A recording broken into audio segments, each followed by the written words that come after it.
Voici une chose que vous ne saviez probablement pas sur la street food. Contrairement à ce que beaucoup pensent, la street food n'est pas un phénomène récent. En réalité, les premières traces de nourriture préparée et vendue dans la rue remontent à l'aube de la civilisation. Il y a environ 10 000 ans, les anciens Grecs décrivaient déjà la coutume égyptienne, traditionnelle dans le port d'Alexandrie, et adoptée ensuite dans toute la Grèce, de frire du poisson et de le vendre dans la rue. De la Grèce. Cette habitude s'est répandue dans le monde romain, s'enrichissant de nombreuses variations.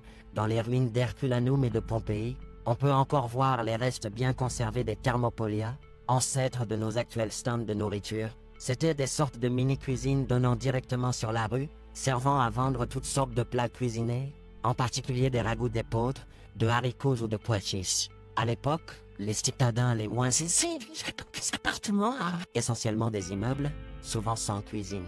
La population mangeait donc dans la rue, achetant sa nourriture au thermopolium le plus proche qui fournissait des plats nourrissants à la portée de toutes les bourses. Ainsi, la street food a évolué au fil des siècles en parallèle de notre civilisation, mais discrètement, laissant peu de traces vu son lien étroit avec le petit peuple. Pourtant, au Moyen-Âge, les grandes villes fourmillaient d'étals, d'échoppes et de charrettes vendant de la nourriture prête à consommer, bon marché, dans les rues crasseuses des quartiers populaires. Mais comme souvent, c'est de la pauvreté que naît le meilleur de l'ingéniosité humaine, et avec elle, des recettes immortelles à la base de toute une culture culinaire.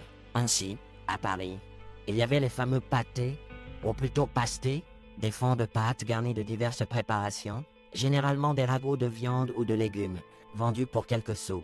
Suivez-nous pour découvrir chaque jour des histoires et des faits étonnants.